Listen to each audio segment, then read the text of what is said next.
भेजने के लिए नहीं हमें भेजा जा रहा है, मौत के मुंह में भेजने के लिए हमें भेजा जा रहा है। वो भवन उद्दीपन होने वाले पदार्थों से बना हुआ है, एक जरा सी चिंगारी से भस्म हो जाएगा, हम उसमें सोते सोते भस्म हो जाएंगे। हमारे बचने का उपाय बताया है उन्होंने कि तुम एक सुरंग तैयार करो, जैसे चूहे बिल बना लेते, उस सुरंग का मुंह बहुत दूर जाकर खुली और उस इलाके को अच्छी तरह से दिन में देखते रहना, और जब या आग लगे तो तुम उस रास्ते से निकल जाओ। अच्छा, ये बात है। तो हुआ ये, भीम ने निश्चित दिन का पता लगा लिया और निश्चित दिन का पता लगाकर पहले दिन ही आग लगा दी। और बाई चांस उस दिन एक भील अपने 5 बेटों के साथ उस भवन में आगे ठहर गए। वो और उसके बेटे भी भस्म हो गए, लेकिन गुफा के रास्ते से युधिष्ठिर, भीम, नकुल, सहदेव, अर्जुन और कुंती ये सब बाहर निकल रहे।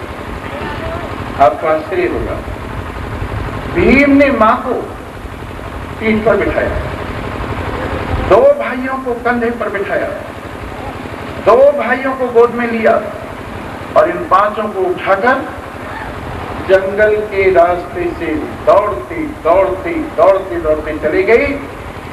आगे भीम का विवाह हिडंबा के साथ हुआ और ये लोग अपने आप को ले जाकर वेश बदल के छिपा गए। और इधर जब ये समाचार मिला तो भगवान श्री कृष्ण और बलराम ने सोचा, चलो हम भी राजी खुशी ले आवे। ये नहीं गए। तो उधर बड़ा क्लेश हो रहा था, कष्ट हो रहा था।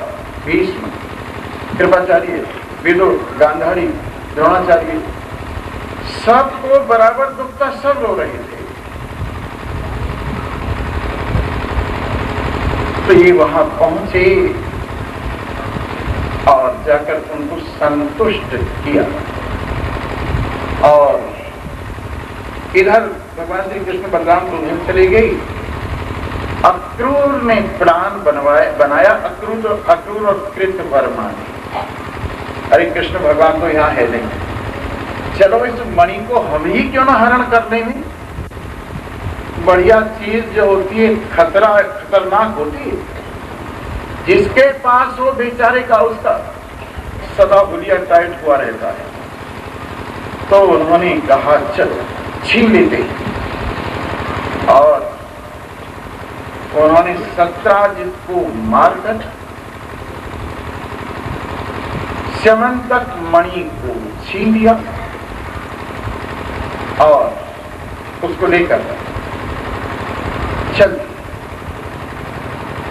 सोया हुआ था सत्राजित उस वक्त। जब बेचारा मारा गया तो स्त्री रोने लगी, सत्यभामा भी अपने पिता के लिए रोने लगी। हाथ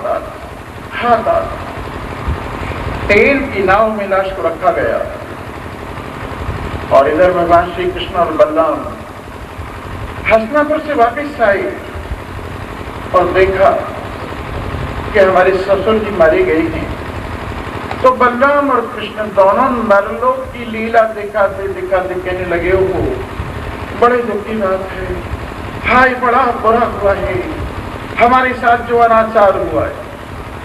आपको मालूम होना चाहिए, जैसे लड़की होती है ना और अपनी ससुराल जाती है तो ससुराल वालों का सारा दुख अपने आप ओढ़ लेते हैं। अब लड़की अब आई है और 20 साल पहले 30 साल पहले जो शत्रु हैं अपने ससुराल वालों के, उनको गालियां देती है, मैं जानती हूं तुम सदा से ही हमारे दुश्मन हो।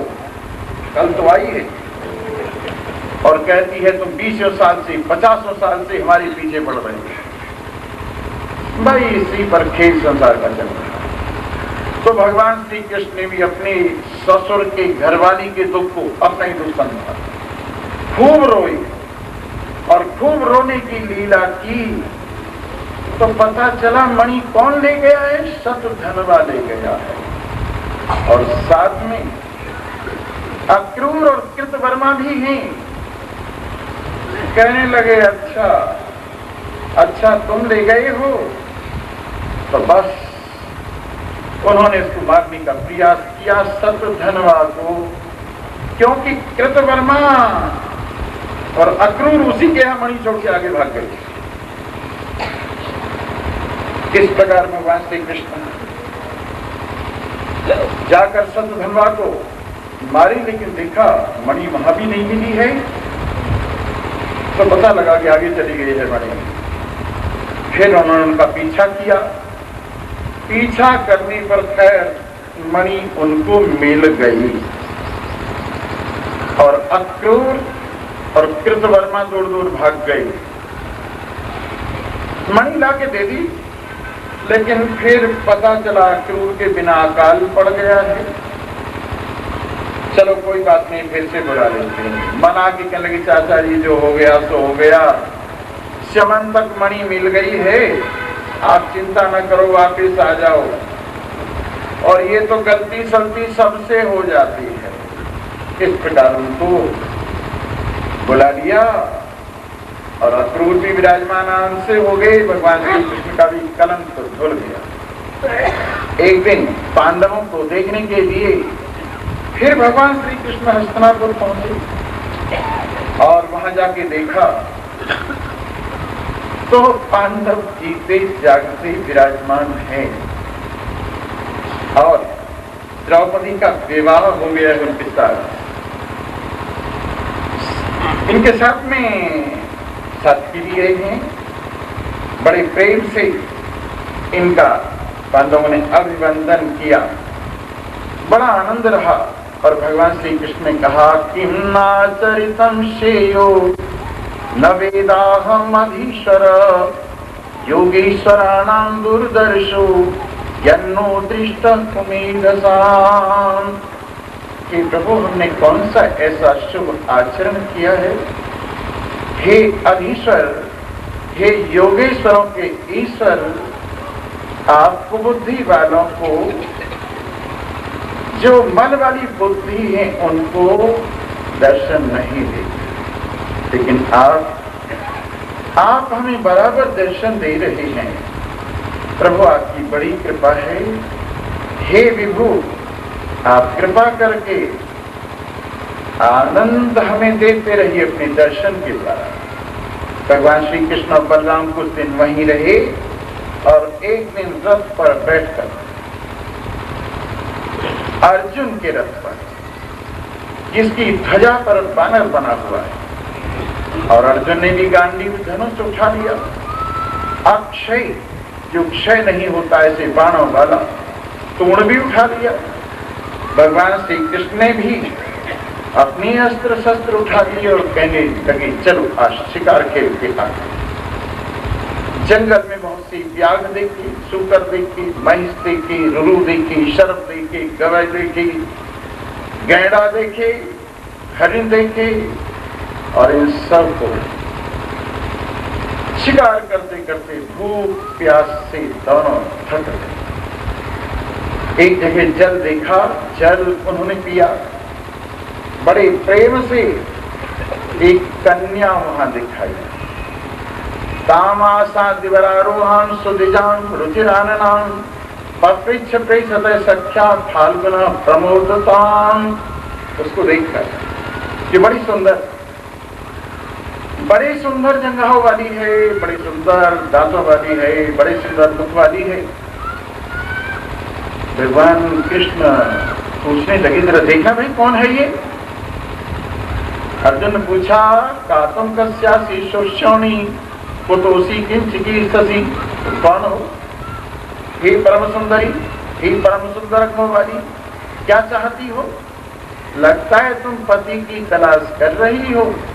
तो हमारे पास एक ऐसे पति बैठे हैं, चाहे सारी दुनिया भर की स्त्रियां बर लें तब भी कोई फर्क पड़ने वाला नहीं है। तो कालिंदी कहने लगी अहम देवस्य सबको द्वहिता पतिमिच्छति विष्णु वरेण्यम भरतम तपः परम आस्थितः। मैं सूर्य की पुत्री पति की तलाश करते थे। भगवान विष्णु को ही अपना पति मैंने वर्ण कर दिया है, इसीलिए मैंने तप करना प्रारंभ किया है। किसी और को उनके सिवाय मैं वर्ण नहीं करूंगा। मैं चाहती हूँ भगवान मुकुंद मेरे ऊपर कृपा करें और मुझे पत्नी रूप में स्वीकार करें। कालिंदी है ये, जमुना जल में रहती है, जो विश्वकर्मा के द्वारा भवन बनाया गया है वहां। तो भगवान श्री कृष्ण ने कहा मैं वही विष्णु हूं और तुम मुझे आराम से वर्ण कर सकते। अच्छा, तो उन्होंने वर्ण कर लिया, उनको रथ पर बिठाया और धर्मराज के पास आ गए और सबने उनका स्वागत सत्कार किया। बड़ा आनंद हुआ। इस प्रकार से कालिंदी का विवाह हुआ। इसके बाद बिंदार बिंदावान्यौ दुर्योधन वशानगौ स्वयंवरे सरोगिनी कृष्णे सक्तान्य सेधतां राजादिदेव्यास्तनयां मित्रविन्दां पितृस्वसुः प्रसयेर्भवान् कृष्णो राजन् राज्यां प्रपश्यताम्। इसी प्रकार दुर्योधन की तरफ रहने वाले, दुर्योधन के राज्य में बसने वाले बिंद और अरविंद नाम के दो राजा थे। उनकी एक बहन थी मित्रविंदा। वो उनके पिता की बहन जैसी ही, जो उनसे अपहरण की गई थी, उनकी पुत्री थी। और उसके बाद में उनका विवाह भी भगवान श्री कृष्ण के साथ। इसके बाद भगवान अपहरण करके ले आए उनको। इसके बाद एक और कन्या थी नागिनी जी। एक राजा थे बड़े धार्मिक, कौशल्य, नागिनी जी जिनका नाम था।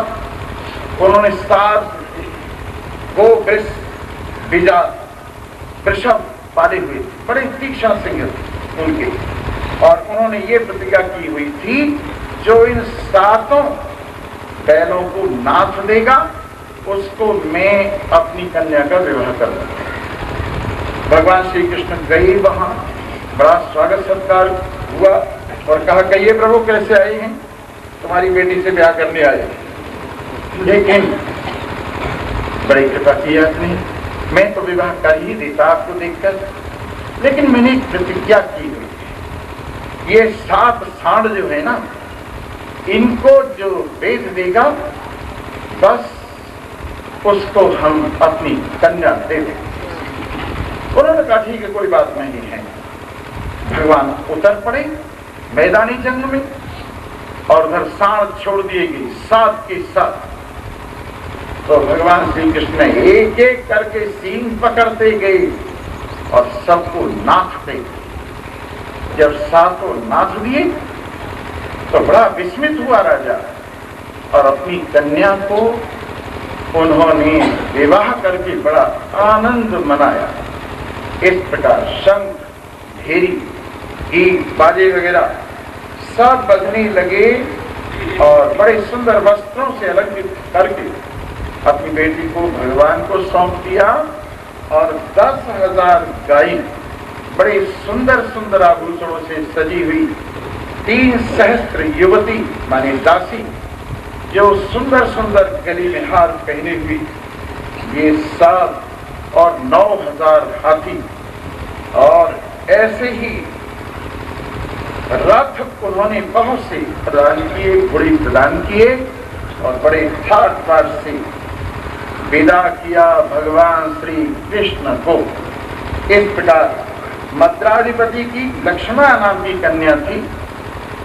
स्वयंवर में भगवान ने, उन्होंने उसका अपहरण किया, उससे विवाह किया और फिर इसके बाद भौमासुर का हनन करके आगे उन्होंने बहुत सी कन्याओं का विवाह। अब राजा ने पूछा सुखदेव जी ने कि यहाँ कुछ ज्यादा तादाद मालूम हो रही, चलो कैसे हनन किया भौमासुर को, कैसे विवाह हुआ पूछें। हे प्रभु, भगवान श्री कृष्ण ने कैसे भौमासुर का वध किया और किस प्रकार से स्त्रियों का विवाह हुआ, सारंग धन धारण करने वाले भगवान श्री कृष्ण की इस लीला को भी आप मुझे सुनाइए। तो उन्होंने कहा हाँ चलो वो भी सुनाए देते। तो इंद्र के द्वारा कुंडल अपहरण कर लिए गए थे, असुरों के कुंडल थे वो, और भौमासुर ने सुना तो उन्होंने हमला किया और सब कुछ वहां से ले आए और बड़े ठाट बाट से एक बहुत सुंदर किला बनाकर रहने लगे भौमासुर। और तो और बड़े ठाट बाट से जब रहने लगे तो इधर भगवान कृष्ण भी घूमते घूमते पहुंच गए और जाकर उन्होंने भी अपना 5 जन्य शंख बजाया। उनका पहरेदार था मुर नाम का राक्षस, 5 उसके सिर थे, जल से ऊपर उठा, त्रिशूल लेकर के जैसे सूर्य हो आंखों से देखा भी न जाए ऐसे तेज वाला, उसने भगवान का मुकाबला किया जैसे गरुड़ से कोई सांप लड़ रहा। भगवान के ऊपर त्रिशूल छोड़ा, बड़ा भारी त्रिशूल, उससे सारी दिशाएं हिल गईं, लेकिन भगवान श्री कृष्ण के ऊपर जरा सा भी असर नहीं हुआ और उन्होंने उसको अपनी गदा से इधर उधर कर दिया। इसके बाद उसने गदा छोड़ी तो गदाग्रज ने अपनी गदा से उसके 1000 टुकड़े कर दिए और इस प्रकार से उसकी 5 सिर काटकर मुर को सदा सदा के लिए समाप्त कर दिया। इसके बाद अपने आगे बढ़े तो भौमासुर अपनी सेना के साथ उनके सामने आया। बड़ा जबरदस्त युद्ध हुआ और उस युद्ध के अंदर भौमासुर, नरकासुर इत्यादि अनेक असुर लड़े, पर सारी सेना को भगवान ने गरुड़ पर बैठे हुए गरुड़ ने ही सबको चक्कर बना दिया। इसके बाद भौमासुर से सीधा युद्ध प्रारंभ हो गया। होते होते होते होते जब भौमासुर की मरने का ही नंबर आ गया तो भूमि जिससे भौमासुर प्रकट हुआ है प्रकट हो गई और कहा हे देव देवेश आपको नमस्कार है, हे कमल पंकज पद आपको नमस्कार है, हे वासुदेव, हे विष्णु आपको नमस्कार है, हे आदिबीज, हे पूर्णभूत आपको नमस्कार है, हे अज सबको जन्म देने वाले, हे ब्रह्म अनंत शक्ति वाले, हे पर और अवर के आत्मा, हे सभी प्राणियों के आत्मा, हे परमात्मा देव आपको नमस्कार है। करुणा निधान आप ही सतोगुण से रजोगुण से जगत को पैदा करते, सतोगुण से जगत को पालते, आप ही फिर तमोगुण का आश्रय लेकर सारी जगत को अपने में लय कर लेते हैं। हे महान कर्ता, हे महान भोक्ता, हे अद्वितीय, आप बड़े कृपालु हैं। प्रभु प्रभु ये आपका ही बेटा है, ये बेचारा डरा हुआ आपके चरणों में आ गया है, आप इसको मारिए मत प्रभु। भगवान ने जब पृथ्वी के द्वारा अपनी ऐसी स्तुति देखी तो उसको अभय प्रदान कर दिया और अंदर उसके महल में प्रवेश किया। तो भौमासुर ने वहां राजाओं की 16,000 लड़कियां जमा की हुई थी, बल्कि इससे भी कुछ अधिक, और उनको भगवान श्री कृष्ण ने देखा जेल खाने में पड़ी हुई, दुख उठाती हुई। भगवान श्री कृष्ण को देखते ही सब ने कहा हमें भगवान अपनी पत्नी रूप में स्वीकार कर लें, हमें भगवान अपनी पत्नी रूप में स्वीकार कर लें। तो जब उनकी प्रार्थना स्वीकार करने पर भगवान ने उन सबके साथ विवाह कर दिया और इस तरह से 16,108 भगवान कृष्ण की रानी हुई। तुम सोच रहे होंगे कैसे पालन करते होंगे भगवान इतनी रानियों का। अरे जो तीनों लोगों का पालन करते हैं उनके लिए 16, 17, 18 हजार कोई बड़ी बात है क्या? सबके लिए अलग अलग महल, सबके लिए अलग अलग नौकर चाकर और सबके लिए सारी सुविधाएं भगवान ने संस्थापित की। और वो कुंडल इंद्र को ले जाकर फिर से सौंप दिए कि लो अपने कुंडल संभालो, जिन्हें भौमासुर ले गया था। इस प्रकार भगवान ने ऐसा आनंद मनाया।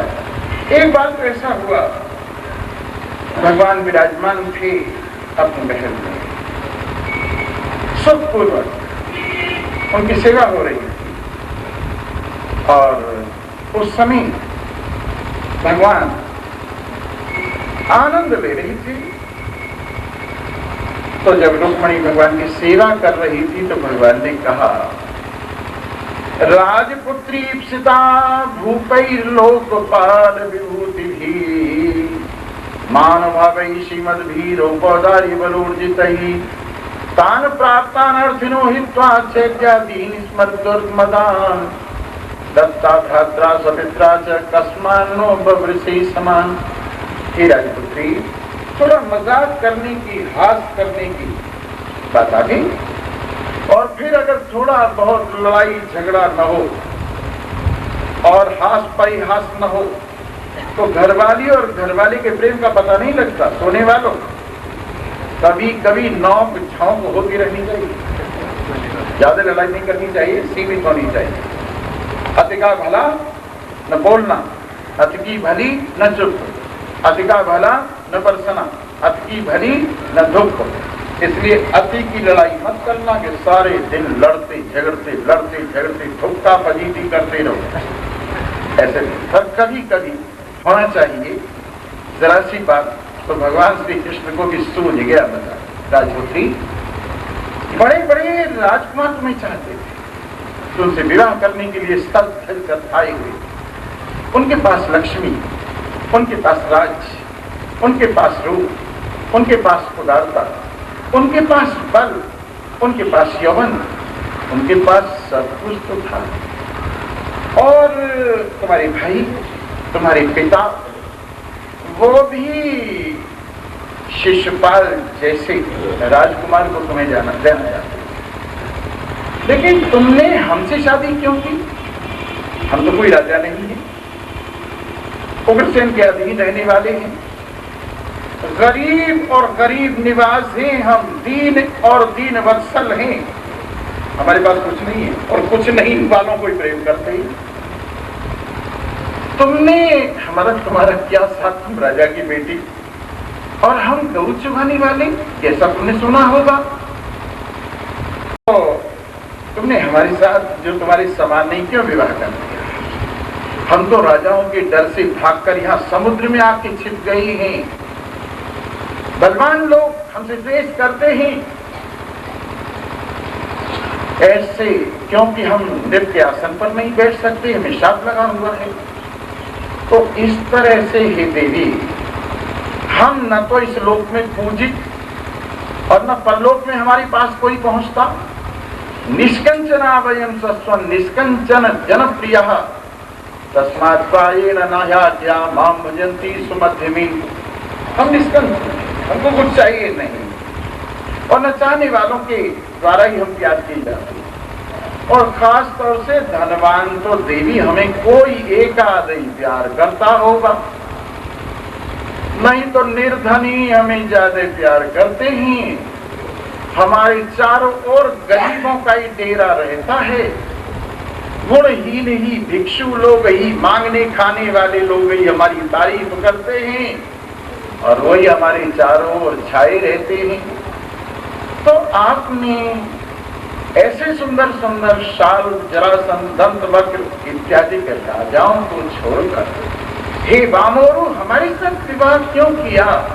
हमें तो विवाह की जरूरत नहीं है, यो हर लायक में तुम्हारी प्रार्थना सुन के, नहीं तो हमें स्त्री पिस्त्री का क्या करना है। हम तो उदासीन नहीं, न स्त्री की इच्छा, न बच्चों की इच्छा, न धन की इच्छा। अगर हो जाए तो हो जाए, हम तो अपने आप से भरपूर हैं। हमारा घर, हमको जरूरत नहीं। अरे हम तो अक्रिय हैं, सारा संसार हमारा घर है। श्री सुखदेव जी कहते हैं जब भगवान ने ऐसा कहा तो रुक्मणी ने सच्चा समझा कि ये तो आज हमें शायद कहीं छोड़ ही न देंगी। तो बेचारी का अभिमान चूर चूर हो गया। जो सेवा कर रही थी, पंखा जल रही थी, वो पंखा भी नीचे लुढ़क गया। अपने आप कांपने लगी, रोते रोते न संभाल सकी अपने आप को और नाखूनों से जमीन कुरेदने लगी। जब कोई स्त्री चिंता से युक्त होती है तो दो काम करती है, दांतों से होठ काटती है और नीचे नाखूनों से लिखाई करती है। ये दो काम करती हैं, वो करने लगी। बड़ा बुरा हाल हुआ। उनके आंसुओं से उनके कुचों पर लगा हुआ कुमकुम भी धुलकर नीचे गिरने लगा और बेचारी बुद्धि जैसे विलुप्त सी हो गई, चेतना। हाथ से पंखा गिर गया और जैसे केले का पेड़ गिर जाता है हवा में, वैसे धड़ाम से गिर गई।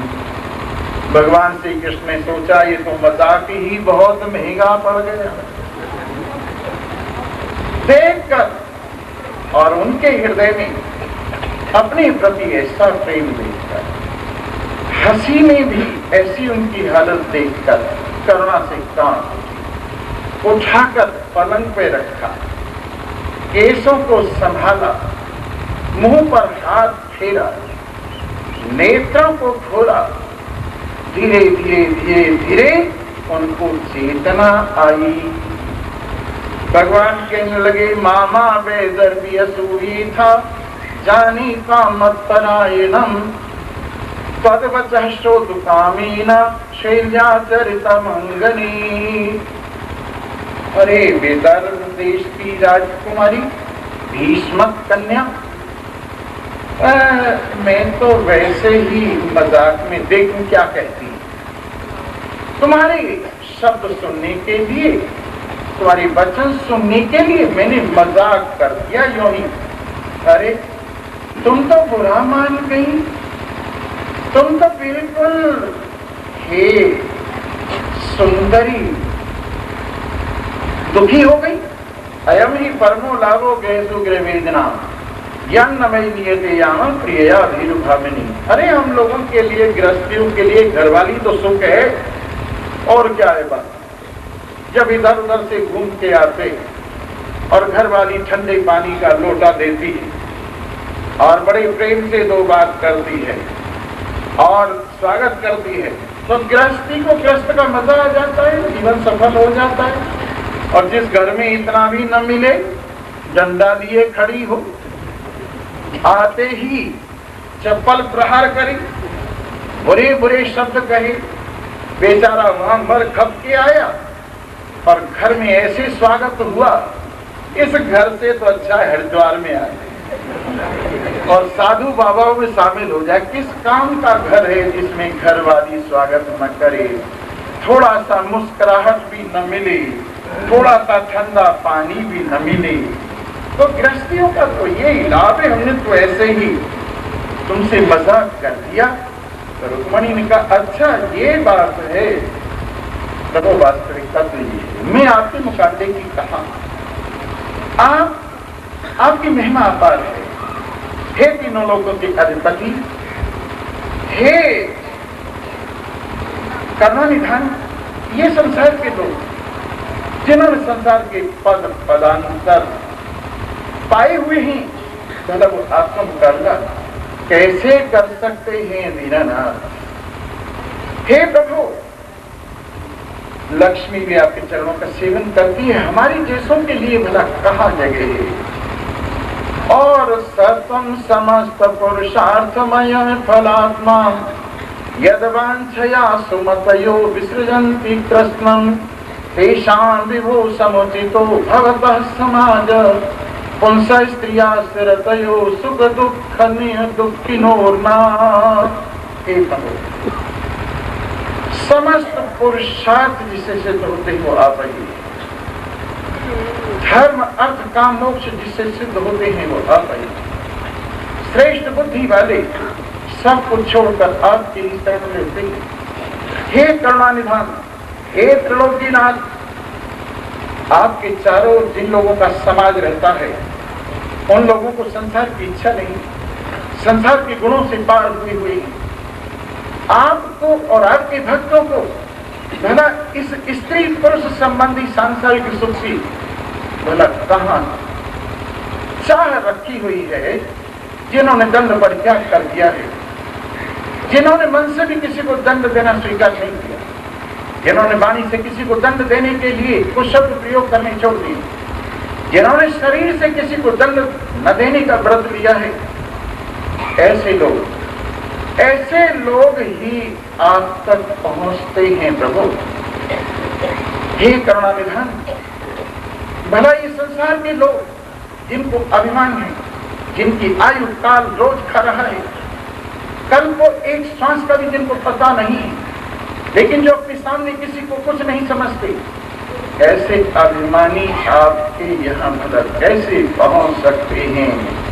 कान्याम शैत तदपाद सरोज गंध माघ्याय सम्मुखरितं जनता पवर्गम लक्ष्म्यालयम सविगणय्य गुणालयस्य मर्त्या सदोरुभे मर्त विविक्त दृष्टि।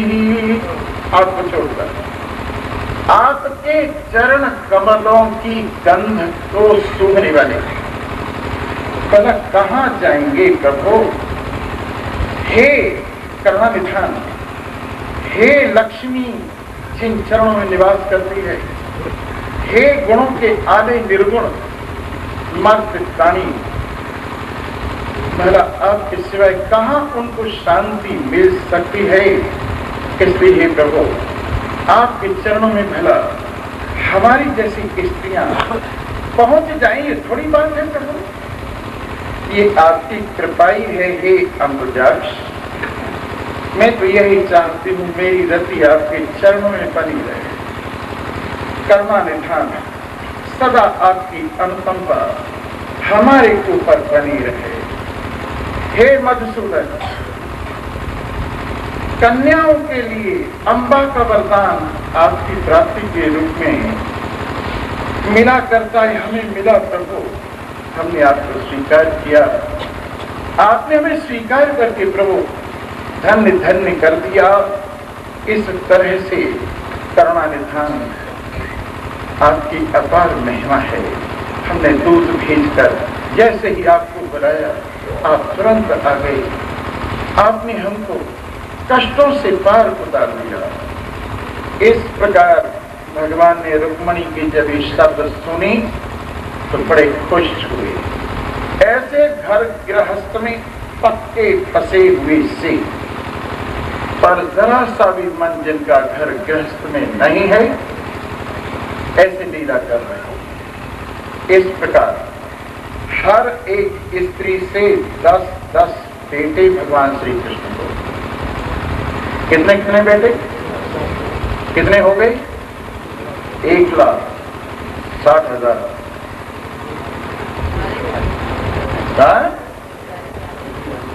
ये सुन रही है, सब परिवार नियोजन नहीं था क्या?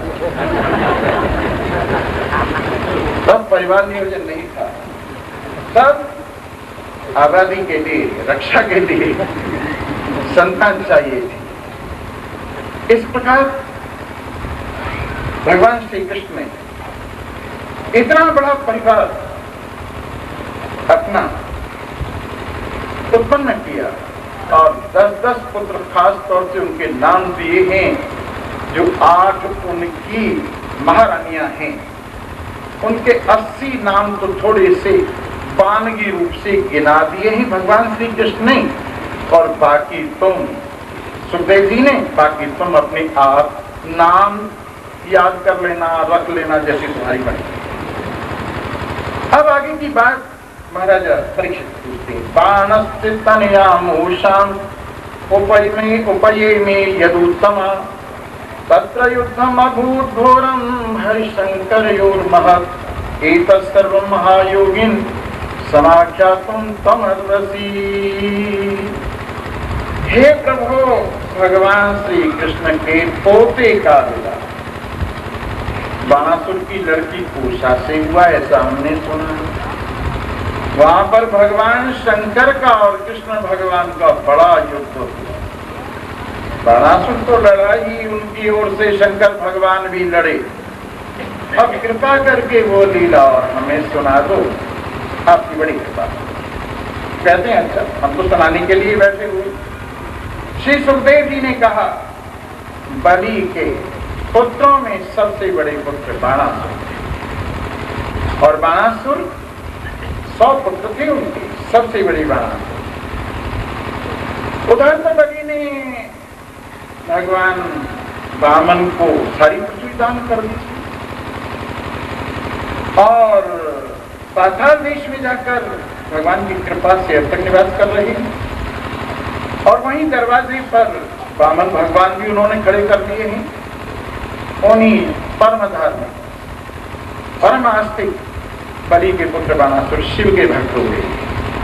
इन्होंने शिव की बड़ी भक्ति की है और भगवान शिव जिन पर जब राजी हो गए इन पर, तो इन्होंने कहा, है प्रभु करुणानिधान, आप मुझे वरदान दीजिए, मैं आपकी कृपा से साधारण किसी आदमी से न हारूं।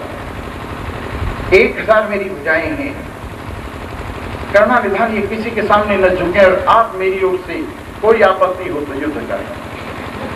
उन्होंने कहा हाँ, जाओ, वरदान दे दिया। थोड़े दिनों बाद शंकर भगवान से ही कहने लगे, प्रभु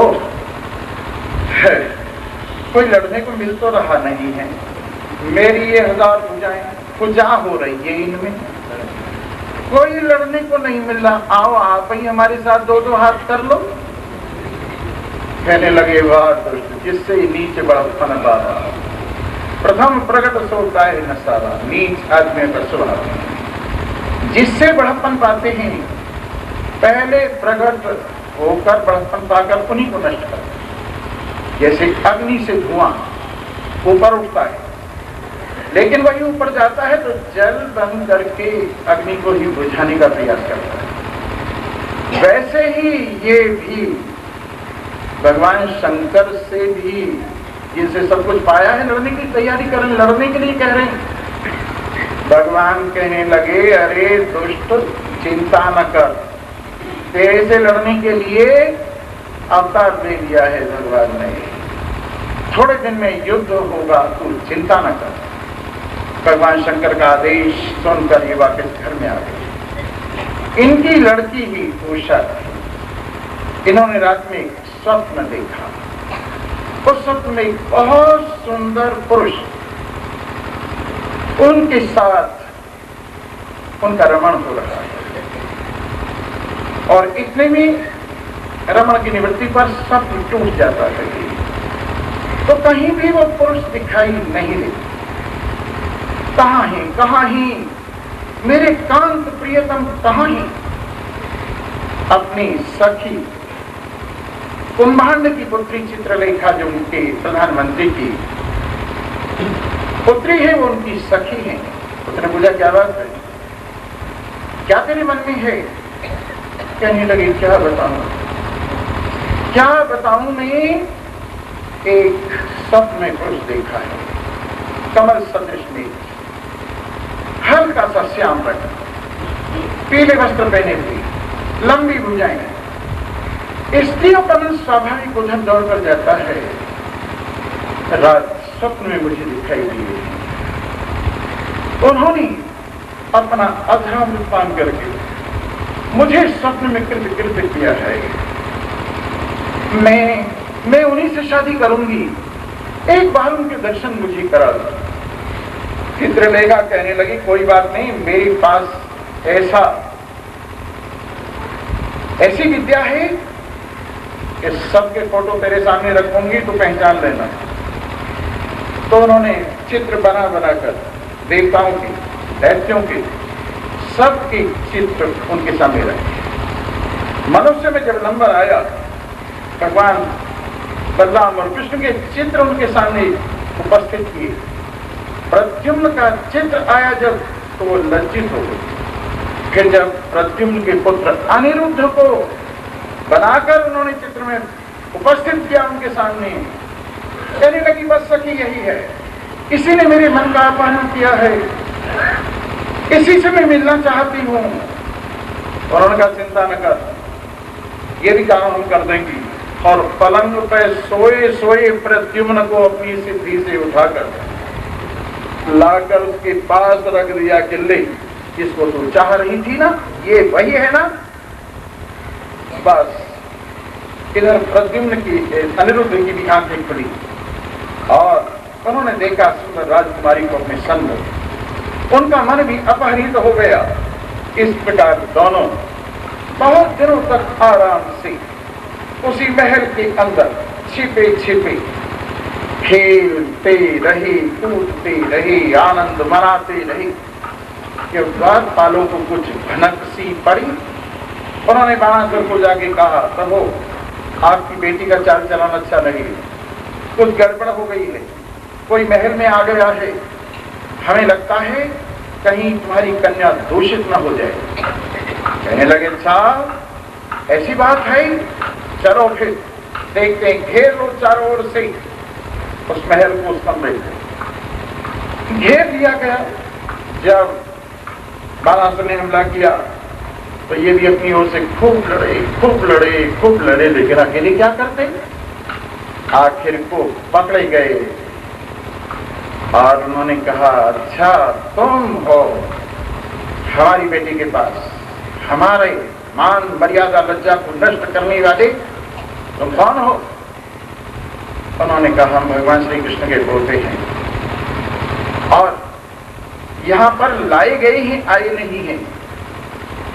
तुम्हारी बेटी हमसे प्रेम करती है, हमसे शादी करना चाहती है, इसलिए हम यहां आए ही, इसमें हमारा दोष नहीं। कहने लगे तुम्हारा दोष नहीं, इसको जेल खाने में बंद कर दो।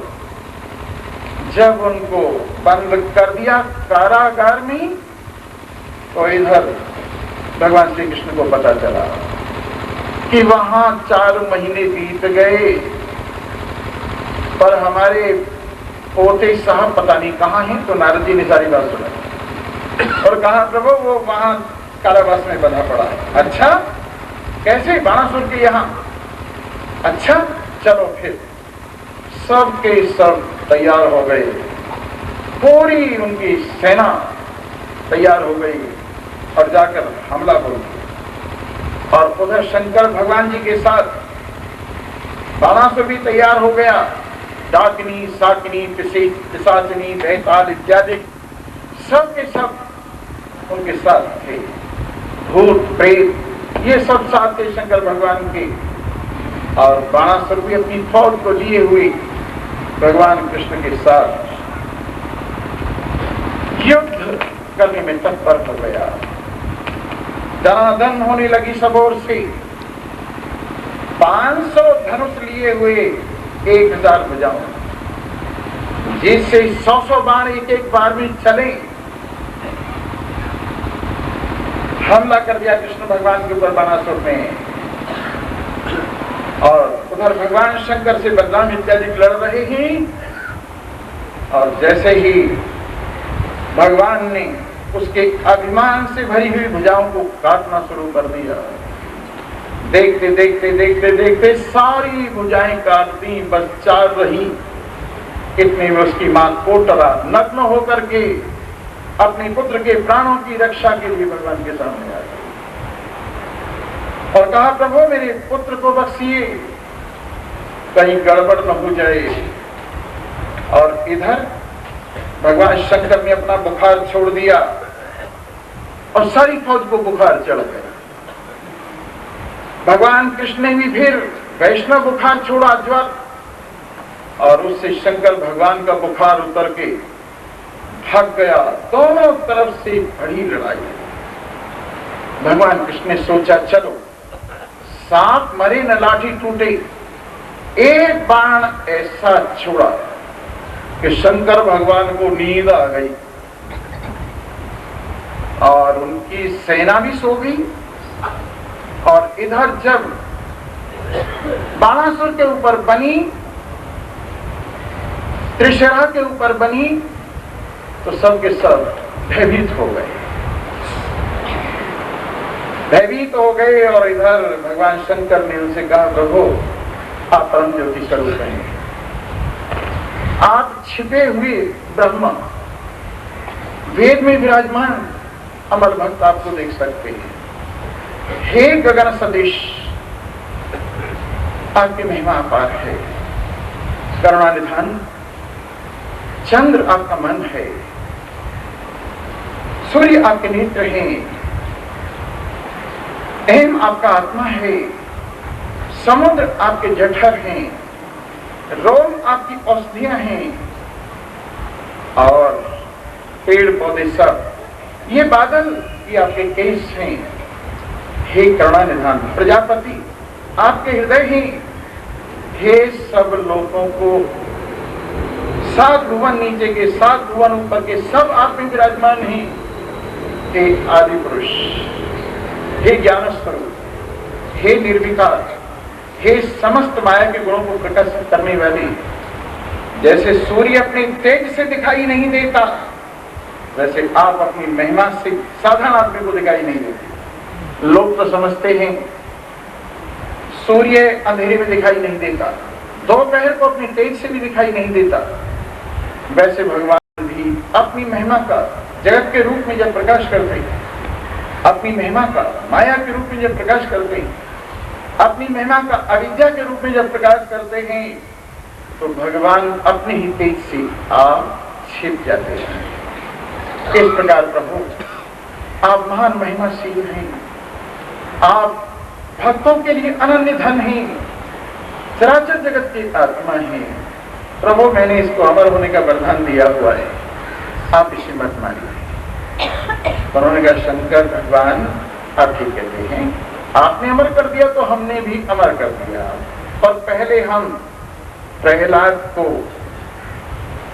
बलि को, जो विरोचन का पुत्र है, ये वरदान दे चुके हैं तुम्हारे वंश में किसी को नहीं मारेंगे। इसका केवल हमें दर्प दमन करना था, सो इस प्रकार से इसको दंड दे दिया। 4 भुजाएं अब इसके पास रहेंगी और ये सदा आपकी स्तुति करता हुआ आराम से रहे।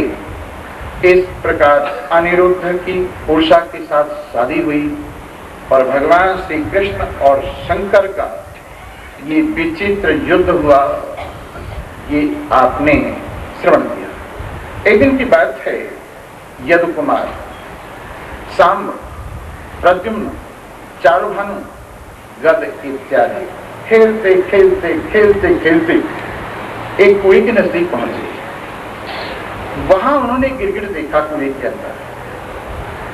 उन्होंने सोचा इसको कुएं से बाहर निकाल देंगे। उन्होंने जो कुछ उनके पास था उस हिसाब से रस्सी सी बनाकर उसको निकालना चाहा, लेकिन नहीं निकला। वो सब भगवान कृष्ण के पास आए और कहा प्रभु हमारा एक छोटा सा काम कर दोगे? बोले क्या? एक गिरगिट कुएं में पड़ा हुआ है, बहुत सुंदर है, सोने का रंग है, प्रभु हम उसे कुएं से निकालना चाहते हैं। उन्होंने कहने लगे अच्छा चलो ये भी काम कर देते। और भगवान ने पैर नीचे को किया और एकदम वो ऊपर आया भगवान के चरण कमलों के साथ, और आते ही बहुत सुंदर देवोत्तम रूप में विराजमान हो गया और भगवान की स्तुति करने लगा। बड़ी स्तुति की और अपनी कथा भी बताई कि किस प्रकार से मैं राजा नृग था और एक गौ की वजह से गड़बड़ हो गई। कहते 1 करोड़ गाय पुण्य किया करते। एक ब्राह्मण को 1 करोड़ गाय दी, उनमें से एक गाय वापिस आके गायों में मिल गई और दूसरे ब्राह्मण को दी गई करोड़ गायों के साथ। जब ऐसी बात हुई तो वो गाय पहले वाले ब्राह्मण ने दूसरे ब्राह्मण के पास दी, कहने लगा मेरी है। उन्होंने कहा मेरी है, मुझे मिली है। वो कहे मुझे मिली है। दोनों आए। कहने लगा क्यों राजन, ये गाय अपनी कैसे अपहरण कर दी, कैसे दे दी, कैसे दूसरे को दे दिए? कहने लगे भाई मुझे तो पता नहीं, गायों में आके मिल गई होगी। आप दोनों प्रसन्न हो जाइए, मैं आपको सोने की गाय दूं, लेकिन एक इस पर अपना दावा छोड़ दे। कहने लगे नहीं, ये दावा हम नहीं छोड़ेंगे। फिर मैं किसको दूं, इसे दूं या इसे दूं? दोनों ब्राह्मण नाराज हो गए। कहने लगे तू गिरगिट की तरह से चाल बदल रहा है, रंग बदल रहा है, ना हमें दे रहा है ना उसे दे रहा है। जा तू गिरगिट ही हो जा। बेचारा गिरगिट हो गया। और इसके बाद उन्होंने ये भी बताया भगवान श्री कृष्ण प्रकट होंगे और उनके चरण कमलों से तुम्हारा उद्धार। तो भगवान ने अपने बाल बच्चों को समझाया, अरे ना समझो, कभी किसी ब्राह्मण की चीज पे दावा मत कर देना। ब्राह्मण का शब्द लेने से ये हाल होता है। तुम लोग भली भांति अपने ही धन पर विश्वास रखना। तेन व्यक्तेन वंदिता मागधे कससी धनम, जो उसने दिया है तुम्हें उसी में विश्वास करना, दूसरे के धन की कभी इच्छा न करना। इस प्रकार सबको आदेश देकर उनको विसर्जन किया। आगे भगवान श्री कृष्ण की और लीलाएं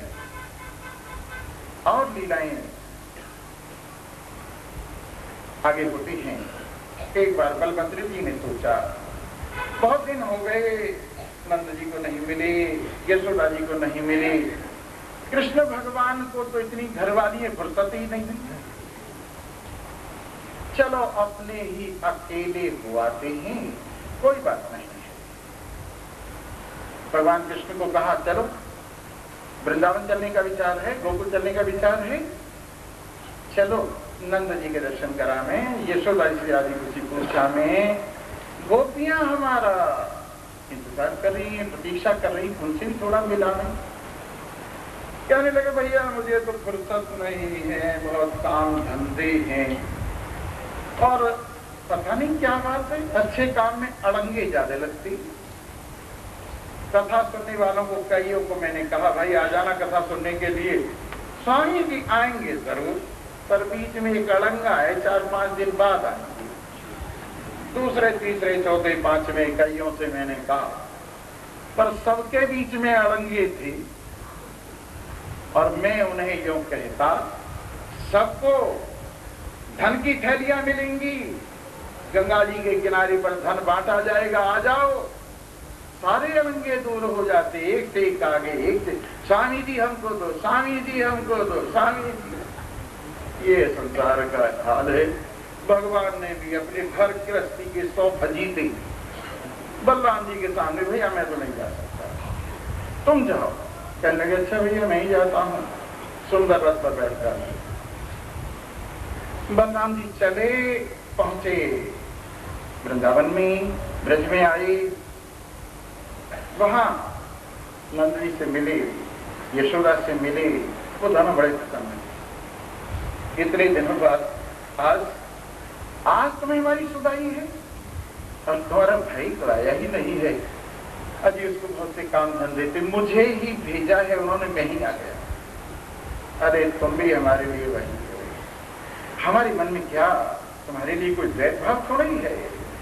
इस प्रकार वहां बहुत दिनों तक, लगभग 2 महीने मधु और मधुमास में उन्होंने निवास किया और बड़े आनंद से गोपियों के साथ दिन में रात में जब तब उनको आनंदित करते हुए वो प्रसन्नता लेते रहे। इधर वरुण जी के द्वारा भेजे हुए एक अपना गंधर्व यक्ष था जो बड़ा विचित्र था, वो उधर आ गया और इधर उधर जैसे जंगल का सेनापति रक्षा कर रहा हो घूमने लगा। इधर भगवान श्री कृष्ण गोपियों के साथ क्रिया कर रहे हैं और उधर वो दुष्ट कभी पूंछ फिराता है बंदर के रूप में, कभी पीछे को पिछवाड़ा करके अपानवायु छोड़ता है, कभी मुंह उधर को करके उनकी ओर हंसता है। गोपियां बड़ी दुखी हुई, कहने लगी प्रभु देखिए ये बानर क्या कर रहा है। कहने लगे अच्छा इसकी भी ऐसी तैसी कर देते हैं। और उन्होंने अपना हल लिया, यूं खींचा, मूसल मारा और उसकी जय राम जी की कर दी। और इस प्रकार से सभी देवताओं ने पुष्पों की वर्षा की, सभी बड़े प्रसन्न हुए। इस प्रकार ब्रज में लीला करते रहे। और इसके बाद और आगे मगध इत्यादि में भी मिलने जुलने के लिए वो गए, बड़े उन्होंने फिर वापस आए। लेकिन इधर भगवान श्री कृष्ण उनके पास दूत आया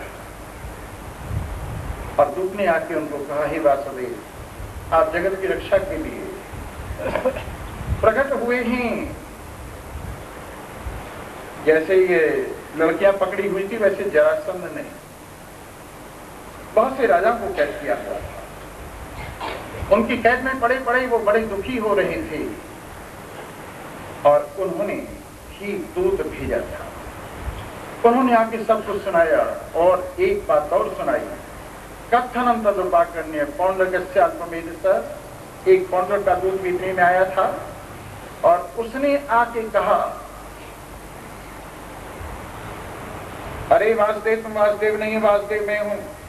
तुम्हारे पास 2 भुजाएं, मेरे पास 4 भुजाएं। 2 लकड़ी की बना के रखता था पौंड्रक और शंख चक्र गदापद्म झूठ मूठ धारण करता रहता था और कहता था मैं विष्णु का अवतार हूं, कृष्ण विष्णु कोई नहीं है।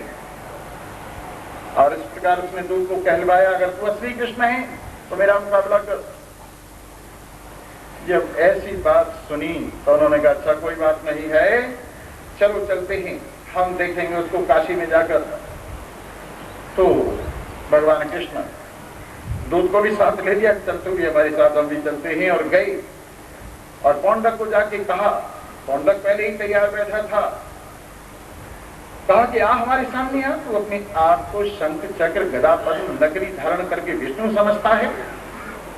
और बहुत बड़ा युद्ध, उस युद्ध के अंदर दोनों ओर से बहुत ही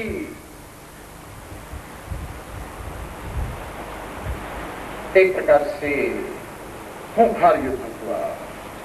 पौंडक ने कमाल कर दिया, उन्होंने माया रच करके उनके पिता को मिलाकर कहा कि देख ये तेरा पिता वासुदेव है, इस वसुदेव को हम तेरे सामने ही निपटाए देते। भगवान ने सोचा रही तो गड़बड़ हो गया, लेकिन फिर धैर्य धारण करके कहा कि असली नहीं हो सकता। और इस प्रकार से सारी प्रजा को उधर नष्ट किया, वसुदेव को पकड़ के ले आए, पकड़ के माया दिखाई। लेकिन भगवान श्री कृष्ण ने उसको समाप्त कर दिया और उसका सिर जब कटा तो उसमें से ज्योति निकलकर भगवान के मुंह में प्रवेश कर गई। चक्र से द्वारा कटे हुए सिर से ज्योति निकलकर भगवान ने जब प्रवेश की तो कई लोगों को शंका हुई ये काम कैसे हो गया। अरे भगवान बड़े कृपालु, कोई नकली भी बनकर उनके सामने जाए, नकली भाव लेके, तो भी उसे स्वीकार कर लेते हैं।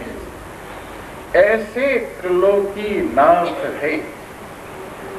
और इस प्रकार भगवान ने अपने भक्तों को आनंद से युक्त किया। इधर दुर्योधन की बेटी थी एक लक्ष्मणा, उसने अपने मन से सांब को बड़ा हुआ था। सामने जो जाम्बती के पुत्र हैं उनको रथ पर बिठाकर लाना शुरू कर दिया तो कौरव कुपित हो गए। उन्होंने बड़ा युद्ध किया और सांब को पकड़ के जेल खाने में ठोक दिया। और धृतराष्ट्र ने कहा इस नीच सांब को जेल खाने में बंद कर दो, हमारी ही आश्रित रहने वाली, हमारे ही टुकड़े पर पलने वाली, ये यदुवंशी जिनको राजा होने का भी अधिकार नहीं है, यहां तक को चेष्टा करने लगे हमारी बेटी को ही अपहरण करके ले जाने लगे। ये गोपाल, इनको जरा सी बुद्धि नहीं है, ये नासमझ हैं और ये सब बातें कहते हुए उनको बंद कर दिया। इसके बाद उद्धव जी को पता इनको लगा कृष्ण भगवान को, बलराम जी को, तो उद्धव जी को भेजा। जाके उन्होंने समझाया धृतराष्ट्र को, भीष्म को, द्रोण को, सभी को, अरे जब चाहती है वो हमारे बेटे से विवाह करना, यदुवंशी से विवाह करना, तो तुम क्यों रुकते? उसके जाने से क्या होता है? कहां हमारा वंश, कहां तुम्हारा वंश, कहां हमारी मर्यादा, कहां तुम्हारी मर्यादा? तुम राजगद्दी से ही हम तुम्हें कैसे लड़की दे सकते हैं? उद्धव जी ने आके कहा, प्रभु वहां तो गड़बड़ हो गई, इस तरह से हमें कहा गया है। कहने लगे अच्छा चलो हम देखेंगे चलकर, और अपना हल मूसल उठा लिया और गए। जाकर उन्होंने कहा, अरे कुरवंशियों, हम तुम्हारे अधीन हैं, हम तुम्हारे टुकड़े पर पलते हैं, हम तुम्हारे राजा की प्रजा हैं। अरे ना समझो, अरे अभिमानियों, जहां पर कृष्ण हो, अगर उन्होंने थोड़ा सा भी कोप किया तो तुम सबका विनाश हो जाएगा। जहां उग्रसेन नहीं, जहां पर बड़े बड़े योद्धा हैं, इंद्र भी जिनके लिए सिर झुकाता है, सुधर्मा सभा जिसने हमारे लिए सौंप दी है, तुम अपने आप को इंद्र से भी बड़ा समझते हो। अच्छा तुम्हें अभी मजा चखाता हूं। ऐसा कहकर हल्की नाव हस्तिनापुर के किनारे पर लगाई और खींचकर गंगा जी की तरफ पूरे हस्तिनापुर को ले जाने लगे। हवेलियां हिलने लगी, किले हिलने लगे, दीवारें हिलने लगी। बेचारे हाथ जोड़कर कहने लगे, हे प्रभु, हम आपकी महिमा को समझे नहीं। नमस्ते सर्वभूतात्मन सर्वशक्ति धराभ्य विश्वकर्मन नमस्तेस्तु त्वां वयं शरणं गताः। हे सब प्राणियों के आत्मदेव, हे समस्त शक्तियों को धारण करने वाले, हे अव्यय, हे सारे विश्व को बनाने वाले, आपको हमारा नमस्कार। हम आपकी शरण में हैं। जब ऐसा उन्होंने विनय की तो राजी हो गई और कहने लगे, कोई बात नहीं है, जो हो गया सो हो गया। आप तुम अपनी लड़की को भेज दो हमारी पुत्र के साथ। और बस दुर्योधन ने बड़े प्रेम से अपनी बेटी को 60,000 रथ देकर, जिनके ऊपर चांदी सोना जड़ा हुआ सूर्य की तरह से तेजस्वी, और बहुत सी सहस्रों दासियां देकर बड़े प्रेम से विदा किया।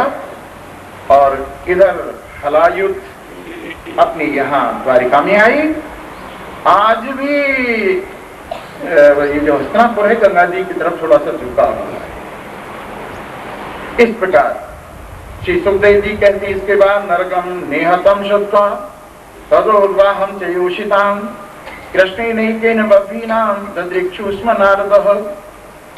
भगवान श्री कृष्ण की एक लीला, 16,000 घरवाली उन्होंने भौमासुर के यहाँ से आजाद की है, उन सब के साथ विवाह कर लिया है। नारद जी ने सोचा, एक आदमी 16,108 स्त्रियों के साथ कैसे रहता होगा? चलो मैं देख के आता हूं। उत्सुक हो करके द्वारिका में पहुंचे। जाकर के बड़ी सुंदर सजी सजाई नगरी में से उन्होंने यात्रा की भगवान के महलों तक पहुंचने के लिए, और धीरे धीरे भगवान के महलों में प्रवेश किया। एक महल में गई तो भगवान श्री कृष्ण बच्चे खिला रहे थे और उन्होंने कहा, आओ नारद जी पधारो। वहां से हटकर दूसरे महल में गए तो भोजन कर रहे थे, कहा आओ नारद जी पधारो। तीसरे महल में गए तो भगवान लेटे हुए सेवा करा रहे थे, कहा आओ नारद जी पधारो। इस तरह से 16,108 महलों में घूमते रहे। हर जगह कृष्ण मिले, कोई जगह खाली नहीं मिली।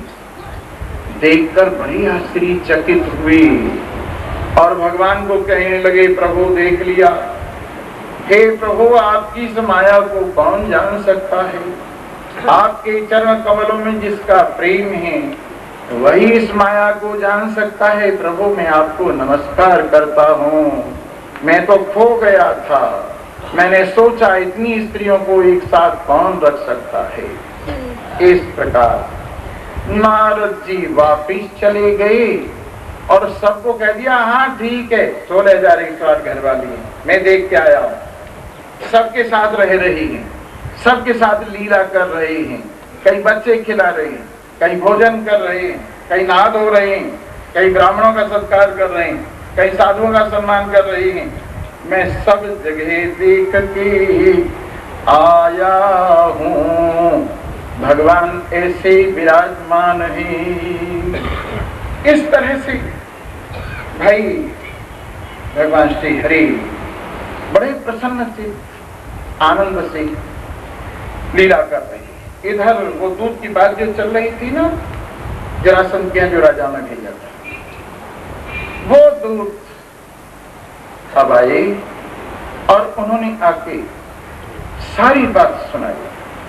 किस तरह से हम दुखी हैं, किस तरह से हमारा सुख छिन गया है, हम आपके चरण कमलों में दीन होकर आए। जब ये भगवान ने सुना तो कहने लगे, उनको जाकर कहना, तुम्हारा कष्ट बहुत जल्दी दूर होने वाला है, हम आकर तुम्हारे कष्ट को अवश्य में दूर कर देंगे। और इस प्रकार उधर उद्धव जी को राजी खुशी लेने के लिए उन्होंने हस्तिनापुर भेजा और उधर अपनी आंख उन राजाओं की छुड़ाने के लिए महान प्रयास करने लगे।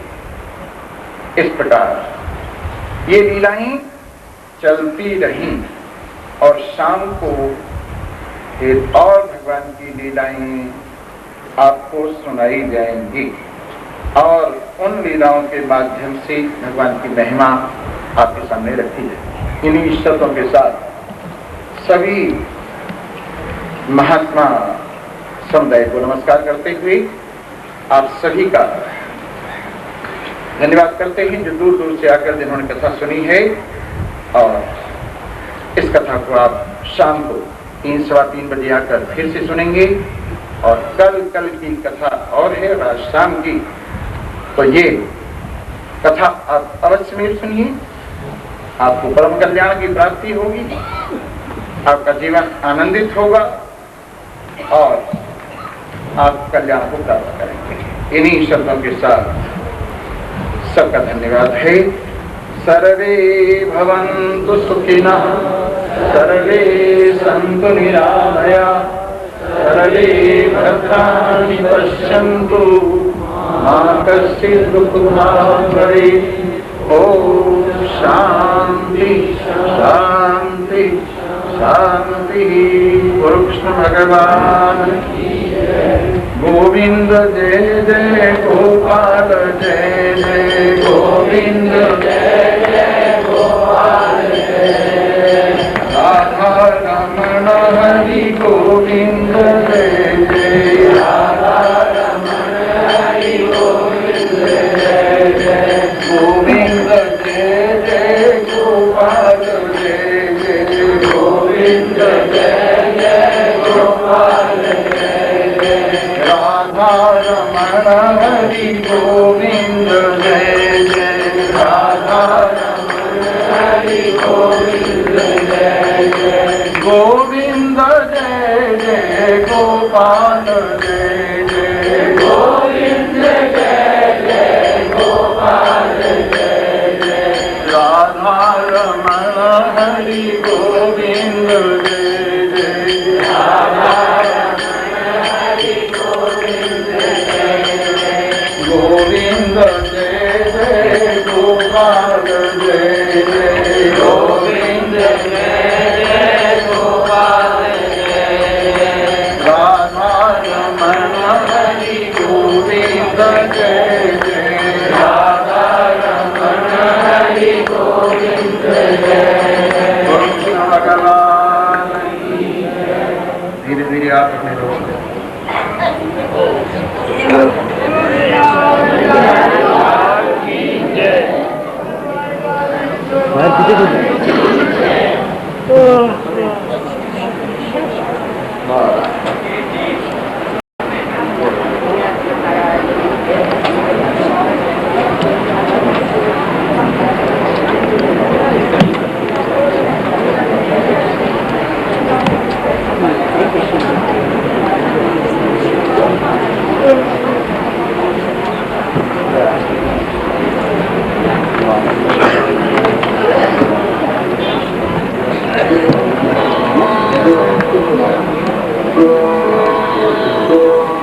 कोटि विघ्न टल जाए रे।